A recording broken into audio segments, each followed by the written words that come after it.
that is sticking behind, but obviously we got some great news last night, getting a bid into the NCAA tournament and also getting a home game.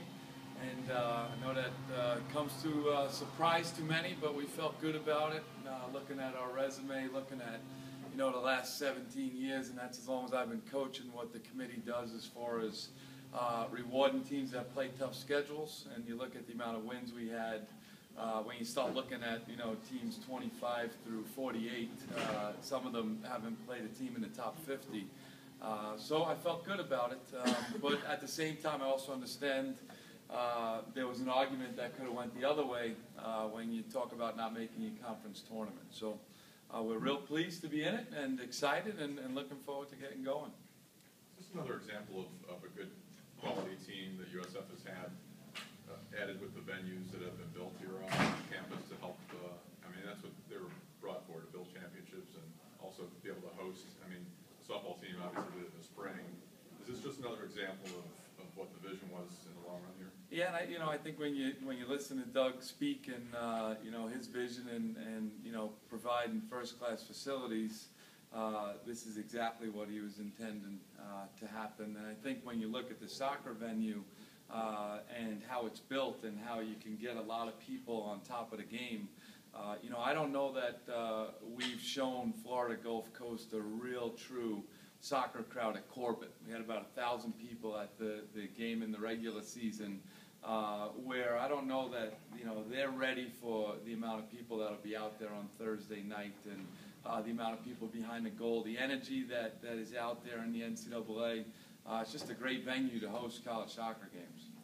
You guys had to deal with a lot of injuries during the season. Everyone healthy going into the tournament?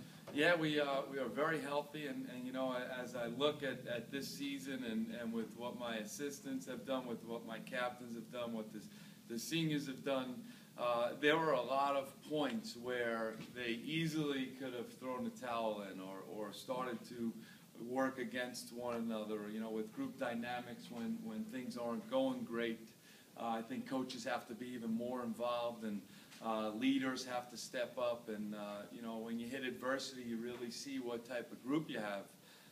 And to go to St. John's at the end of the year and get a win at St. John's, if you know college soccer, that's a very difficult task. And we were in a game where we had to win it, or I wouldn't be standing here today talking about the NCAA tournament. So, as far as the amount of work that we put in and the team sticking together and battling through things, it says a lot. And I think as a coach, you always get opportunities to find teaching points. If it's just about winning soccer games, I don't know that the players leave the program as better men. But when these guys go out and they get laid off, or something happens with their family, or if they hit a tough patch, they'll be able to draw on some experiences that the season gave them. So to me, it's a real gift for them. It gave me a good opportunity to keep talking to them about when things aren't going as good as you like them to go, to stick together, to keep fighting, to keep working. And they've done that. And I'm looking forward to seeing them play because they're excited. And we certainly didn't tell them that they were in. They were uncertain, and they didn't know, and they're pleased to be in. They're excited. Almost like a rebirth, and this team wants to prove some things on Thursday night. Now, in missing the Big East tournament, you guys haven't had any game action in a while. You guys played the U.S. under-17 team, I think it was last week.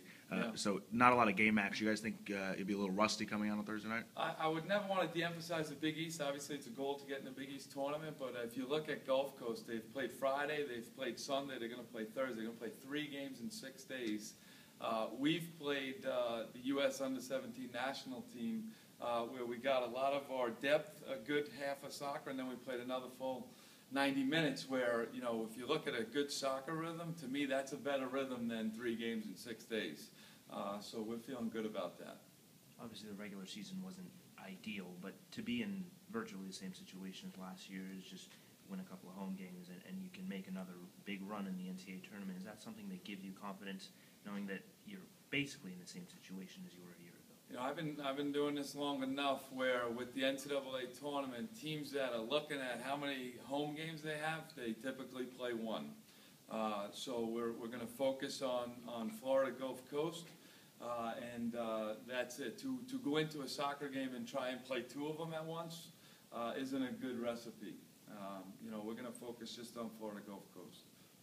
George, I know you have a lot of guys you pointed, but who have been the biggest, the best leaders for you through all this adversity this season on the field? I think if you look at a core group of guys that I meet with, it's Sebastian and Leston are my two captains, but Kyle Nichols is a leader, Shawnee and Brenton. Those five guys and I have met more than my daughter and two sons have met since August. So those five guys, are able to keep things going in the right direction. And it, we did hit adversity, but I don't think we left games feeling like we were outplayed.